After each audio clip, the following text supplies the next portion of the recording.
La fin de l'année 2025 dans notre pays est marquée par de nombreux faits sociaux qui ne laissent personne indifférent. Pour tenter de comprendre ou de cerner la question, nous avons souhaité avoir la position des traditionalistes qui estiment que l'amour devrait résoudre ces comportements déviants. Nous savons que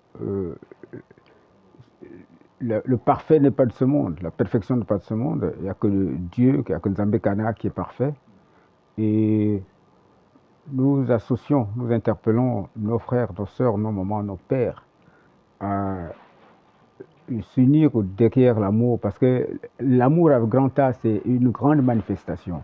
Il y a le respect, il y a la discipline, il y a la concordance, il y a la fierté, il y a l'harmonie et il y a l'essor vers la félicité. Donc, sans l'amour, nous ne pourrons rien faire. Pour Sa Majesté, le roi Ovenga Ier, notre pays n'a pas besoin de telles déviations. En tant que roi et les familles royales, nous insurgeons sur ce genre de comportement. Est-ce que le Gabon n'a pas besoin de ça pour se hisser au sommet de la République? Le Gabon n'a pas besoin de ça pour devenir député, ministre ou etc. Le Gabon n'a pas besoin de ça. C'est des pratiques douteuses et qui font reculer toute une nation. Alors que nous avons besoin d'autre chose, nous avons besoin de paix, nous avons besoin de faire des cérémonies importantes pour remercier la terre de nos ancêtres. Et quand ces cérémonies sont mal faites, les conséquences sont toujours là, elles sont présentes.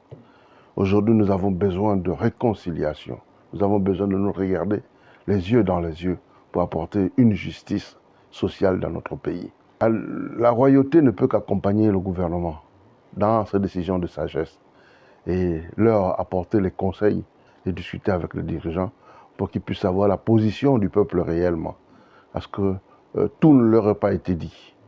Alors, c'est le peuple. Aujourd'hui, le peuple gabonais est un peuple conscient. Le peuple gabonais a souffert de ces problèmes pendant longtemps et que nous avons eu un libérateur, comme le dit si bien, qui est venu et qui est là aujourd'hui et qui est un bâtisseur. Aujourd'hui, nous sommes dans l'ère du Verseau et l'ère du Verseau, c'est de cohabiter avec son peuple en énergie. Le peuple aime notre président. Le peuple aime cette personne qu'on appelle Brice Oligui Nguema. Alors donc c'est à lui. C'est à lui de prendre les décisions importantes pour son peuple.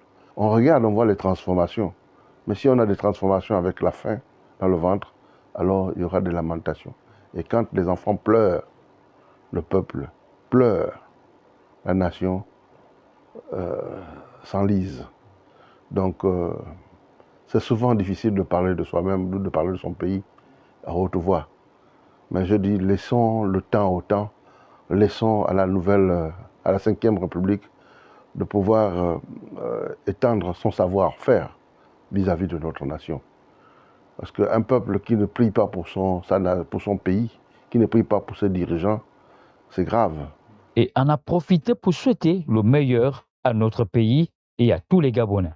Je souhaiterais, ce que j'ai laissé tous les... que Dieu bénisse le Gabon comme cela se doit. Et je demande à la population gabonaise de se rappeler que nous revenions de loin. Pendant 50 ans, nous avons eu des conflits. Et nous sortons de loin. Et qu'on laisse à l'enfant le temps de forger, de bâtir notre Gabon. Parce que nous revenions de très loin, vraiment très loin. Nous sommes un peuple qui a souffert de l'étranglement des autres. Alors que Dieu bénisse le Gabon, que Dieu bénisse notre enfant Brice Oligui. Je demande à la nation de continuer à prier pour un autre enfant. C'est très important. Parce qu'un pays qui va de haine en haine n'avance pas. Il faudrait que nous enlevions ces pensées de haine qui commencent à habiter le peuple gabonais. Enlevez ces pensées et remettez l'amour au centre de votre univers. Pour ces assassins qui prennent la vie des enfants d'autrui et qui en font leur trophée, que je dis que Dieu leur maudisse. Parce que ce n'est pas normal, c'est pas important de vivre de cette manière, car c'est l'effort qui apporte le bonheur dans la vie de tout un chacun. C'est la reconnaissance de sa tradition, c'est la reconnaissance de son Dieu naturel, le Dieu que Dieu nous a laissé, Zambekana. Chacun de nous au Gabon connaît où se trouve son Dieu, le même Dieu que nous prions. Nous avons le même sang qui coule dans nos veines. Alors pourquoi autant de haine entre nous?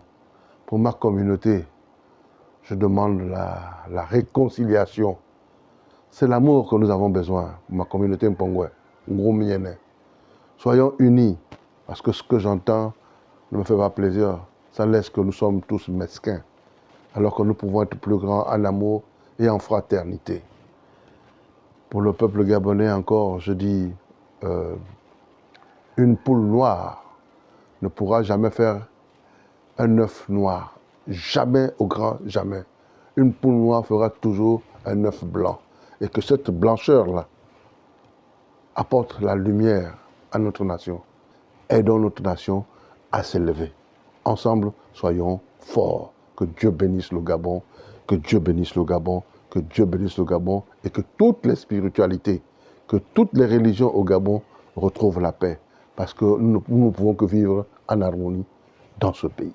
Voilà, quelles que soient les motivations derrière ces actes ignobles, les auteurs devront comprendre que la médiocrité n'a qu'un seul but, celui de vous faire croire que vous êtes incapable, alors que l'effort vous hisse au rang des géants de ce monde.